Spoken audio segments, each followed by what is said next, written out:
আপনার বিরুদ্ধে যদি মিথ্যা মামলা হয় তাহলে ভয়ের কিছু নেই, আপনি আইনগতভাবে মোকাবেলা করতে পারবেন।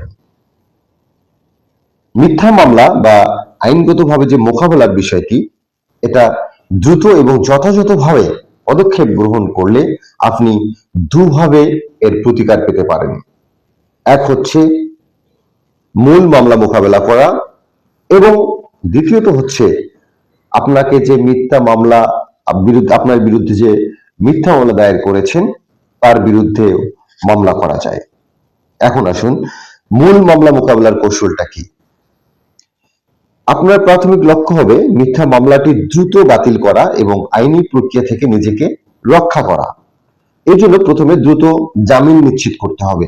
মামলা দায়ের হওয়ার সঙ্গে সঙ্গে প্রথম কাজ হলো জামিন বা বেইল নেওয়া। মামলা জামিনযোগ্য হলে আদালত থেকে জামিন পাওয়া যায়।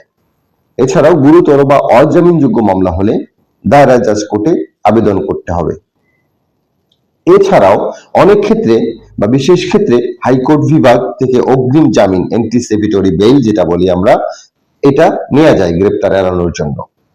আরেকটা হচ্ছে তদন্ত পর্যায়ে যে বিষয়টা, যদি মামলাটি পুলিশ বা পিবি বা অন্য কোনো সংস্থা, তদন্তকারী কর্মকর্তা, ইনভেস্টিগেটিং যে অফিসার রয়েছেন, তা আপনার যে আপনি যে নির্দোষ, আপনার পক্ষে সমস্ত প্রমাণ দালিলিক এবং মৌখিক দ্রুত জমা দেবেন এবং তদন্তকারী কর্মকর্তার কাছে স্পষ্টভাবে তুলে ধরুন যে মামলাটি মিথ্যা এবং প্রতিহিংসামূলক।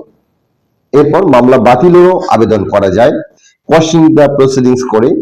যদি মামলাটি সম্পূর্ণ ভিত্তিহীন হয় এবং শুধুমাত্র হয়রানির উদ্দেশ্যে দায়ের করা হয়, তাহলে আপনি ফৌজদারি কার্যবিধির 161 এই ধারা অনুযায়ী সরাসরি হাইকোর্ট বিভাগে কোয়াশ করে আপনি মামলা নিষ্পত্তি নিতে পারেন।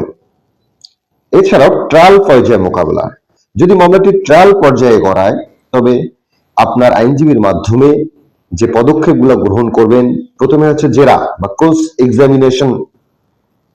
বাদী এবং সাক্ষীদের জেরা করার সময় তাদের বক্তব্যের অসঙ্গতি এবং মিথ্যাচারগুলো স্পষ্টভাবে তুলে ধরুন এবং আপনি যে নির্দোষ দৃঢ়ভাবে দালিলিক এবং মৌখিক প্রমাণগুলো উপস্থাপন করতে হবে।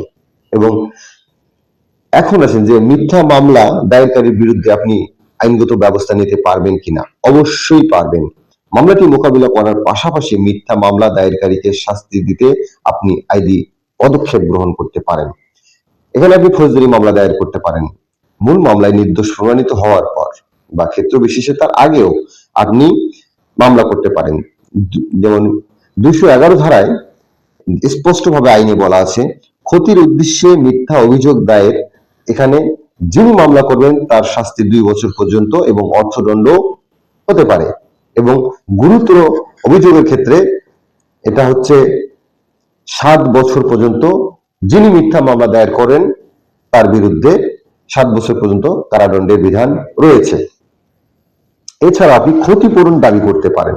ফৌজদারি কার্যবিধির ধারা 250, যদি ম্যাজিস্ট্রেট দেখেন যে অভিযোগটি সম্পূর্ণ মিথ্যা, হয়রানিমূলক, তবে তিনি রায় ঘোষণার সময় বাদীকে আপনার ক্ষতিপূরণ দেওয়ার আদেশ দিতে পারেন। এছাড়া আপনি মানহানির মামলাও করতে পারেন। মিথ্যা মামলার কারণে আপনার সম্মানহানি হলে আপনি মানহানির বা ডিফামেশন যে মামলাটা দেওয়ানি অথবা ফৌজদারি আদালতে এই মামলাটা করতে পারেন।